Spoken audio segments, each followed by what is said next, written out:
Hello all, it's a part 3 video of Indian polity. நம்ம already 2 video பார்த்துருக்கோம். அதில் 10 important polity questions பார்த்துருக்கோம். அதே மாதிரி இட்ஸ் அ பார்ட் 3 வீடியோ. நம்ம இதுலேயும் 10 கொஸ்டின்ஸ் வந்து பார்க்க போகிறோம். Okay, first question, who is the constitutional head of India? கான்ஸ்டியூஷனோட ஹெட் யாருன்னு கேட்டிருக்காங்க. ஓகே, இந்தியாவின் அரசியலமைப்பு சட்டத் தலைவர் யார்? Option A prime minister, option B president, option C vice president, option D chief justice of India. The answer is option B president, குடியரசுத் தலைவர். இந்தியாவோட கான்ஸ்டியூஷனல் ஹெட் யாருன்னா பிரசிடென்ட் தான் இந்தியாவோட constitutional head of India. The president is the constitutional head of India. இந்தியாவின் அரசியலமைப்பு சட்டத் தலைவர் குடியரசுத் தலைவர் ஆவார். Second one, who is the real executive head of the Indian government? Who is the real executive head of the Union government? Union கவர்மெண்டோட executive head யாருன்னு கேட்டிருக்காங்க. மத்திய அரசின் உண்மையான நிர்வாக தலைவர் யார்? Option A president, option B prime minister, option C governor, option D speaker. Answer is option B prime minister.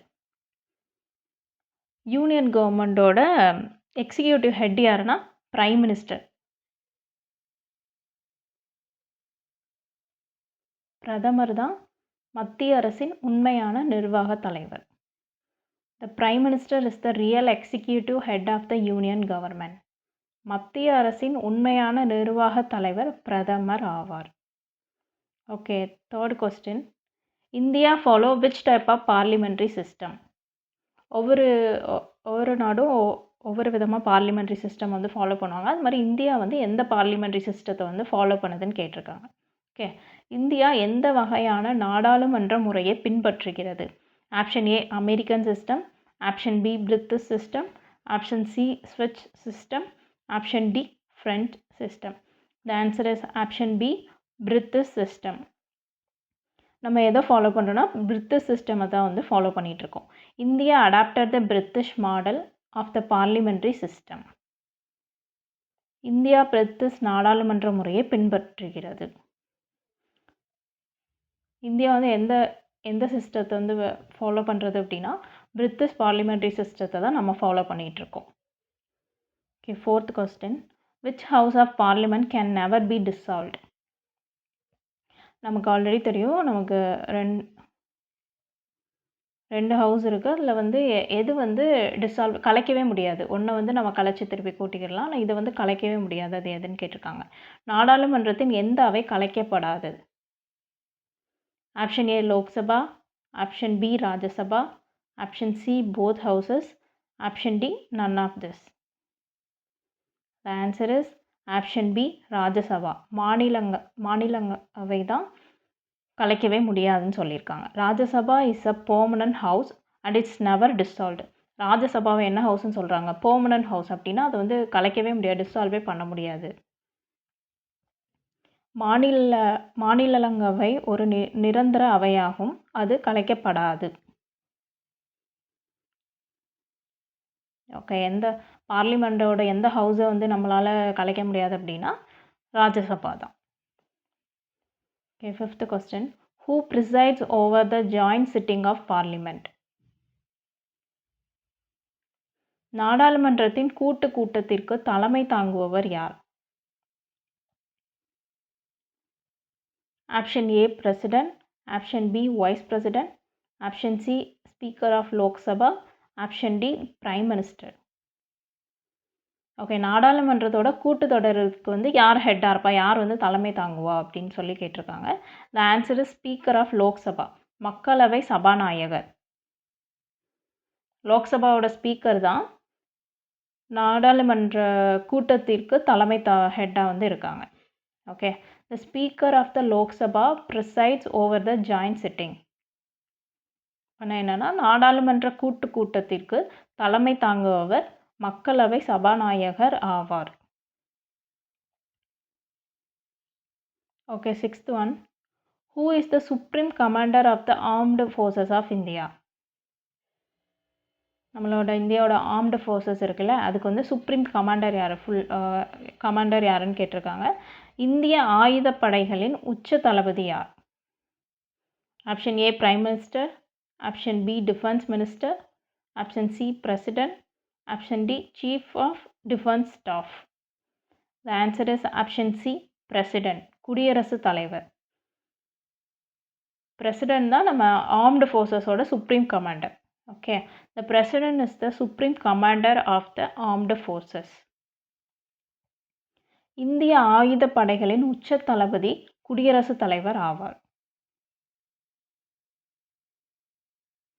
Okay, then 7th question. Who appoints the Prime Minister of India? நம்ம நாட்டோட பிரைம் மினிஸ்டரை வந்து யார் appoint பண்ணுவா அப்படின்ட்டு இருக்கு. இப்போ ஒருத்தரையும் நம்ம வந்து ஓட் பண்ணி செலக்ட் பண்ணுவோம்ல, அதே மாதிரி இங்கே வந்து பிரைம் மினிஸ்டரை வந்து யார் செலக்ட் பண்ணுவான்னு கேட்டிருக்காங்க. இந்திய பிரதமரை நியமிப்பவர் யார்? Option A chief justice of India, option B president, option C parliament, option D governor. The answer is option B president, குடியரசுத் தலைவர். பிரசிடென்ட் தான் பிரைம் மினிஸ்டரை வந்து அப்பாயிண்ட் பண்ணுவாங்க. Okay, the president appoints the prime minister. இந்திய பிரதமரை குடியரசுத் தலைவர் நியமிக்கிறார்.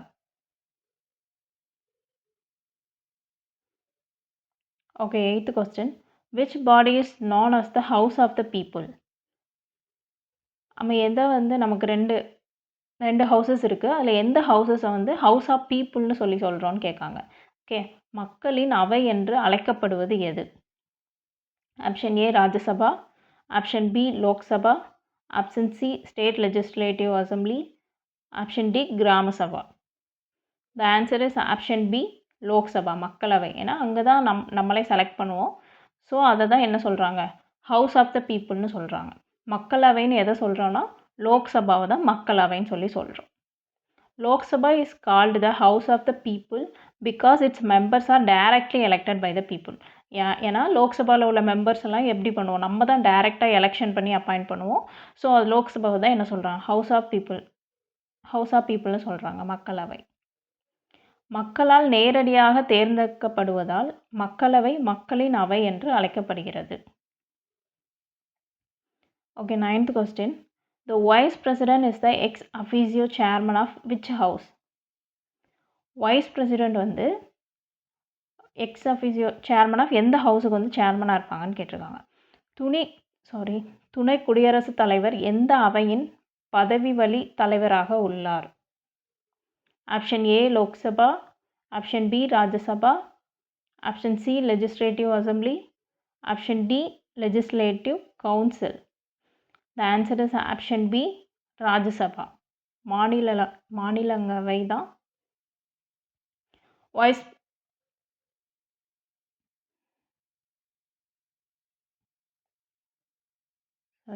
The Vice President serves as the ex officio chairman of the Rajya Sabha. Vice president இருக்காங்கள்ல, வைஸ் பிரசிடென்ட் வந்து வைஸ் பிரசிடெண்ட்டாகவும் இருப்பாங்க. அது மட்டும் இல்லாமல் ராஜ்யசபாவோட எக்ஸ் அஃபிசியோ சேர்மனாகவும் இருப்பாங்க. துணை குடியரசுத் தலைவர் மாநிலங்களவையின் பதவி வழி தலைவராக செயல்படுகிறார். Okay, 10th question. How many members are nominated to the Rajya Sabha by the President? ராஜ்யசபாவுக்கு வந்து எத்தனை மெம்பர்ஸ் வந்து பிரசிடெண்ட் வந்து நாமினேட் பண்ணுவாங்க, பிரசிடெண்ட் வந்து எத்தனை மெம்பர்ஸ் வந்து ராஜ்யசபாவுக்கு வந்து நாமினேட் பண்ணுவாங்கன்னு கேட்டிருக்காங்க. லோக்சபாவுக்கு தான் நம்மளே டைரெக்டாக எலெக்ஷன் மூலயமா ஓட் பண்ணி பீப்புளெலாம் அப்பாயிண்ட் ஆவாங்க. ஆனால் ராஜ்யசபாவுக்கு வந்து அப்படி இருக்காது. அதனால் பிரசிடெண்ட் வந்து எத்தனை பேர் வந்து அங்கே ராஜ்யசபாவில் வந்து அப்பாயிண்ட் பண்ணுவாங்கன்னு கேட்டிருக்காங்க. குடியரசுத் தலைவர் மாநிலங்களவைக்கு எத்தனை உறுப்பினர்களை நியமிக்கலாம், அவங்க எத்தனை பேரை அப்பாயிண்ட் பண்ண ரைட்ஸ் இருக்குதுன்னு கேட்டிருக்காங்க. 10, option A 10, option B 12, option C 14, option D 15.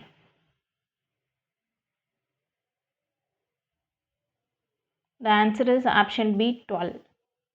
பிரசிடெண்ட்டுக்கு வந்து ராஜ்யசபாவில் எத்தனை பேர் அப்பாயிண்ட் பண்ண ரைட்ஸ் இருக்குன்னா 12 பேரை வந்து பிரசிடெண்ட் வந்து அப்பாயிண்ட் பண்ணலாம். The president nominates 12 members to the Rajya Sabha from the field of literature, science, art and social service. President வந்து 12 பேர் வந்து ராஜ்யசபாவுக்கு வந்து அவங்க வந்து அப்பாயிண்ட் பண்ணலாம், நாமினேட் பண்ணலாம். அப்போ அவங்க வந்து எதெல்லாம் லேர்ன் பண்ணியிருந்திருக்கணும்னா, ஃபீல்ட் ஆஃப் லிட்ரேச்சர், அவங்க எலிஜிபிலிட்டி என்னன்னா, ஃபீல்ட் ஆஃப் லிட்ரேச்சரில் இருக்கணும், science, arts and social service. இலக்கியம், அறிவியல், கலை மற்றும் சமூக சேவை துறைகளில் சிறந்து விளங்குபவர்களில் இது எல்லாத்துலேயும் யார் பெஸ்ட்டாக இருக்காங்களோ இருந்து 12 பேரை குடியரசுத் தலைவர் மாநிலங்களவைக்கு நியமிக்கிறார். பிரசிடெண்ட் வந்து இதில் பெஸ்ட்டாக இருக்கிறவங்கள 12 பேரை வந்து பிரசிடெண்ட் வந்து ராஜ்யசபாவுக்கு வந்து நாமினேட் பண்ணுவாங்க. ஓகே, 10 கொஸ்டின்ஸ் ஓவர் ஆயிடுச்சு. பிடிஎஃப் வேணுன்னா கமெண்ட் பண்ணுங்கள், பிடிஎஃப் அட்டாச் பண்ணுறேன். நெக்ஸ்ட் வீடியோவில் நெக்ஸ்ட்டு 10 கொஸ்டின்ஸ் வந்து பார்க்கலாம். தேங்க்யூ.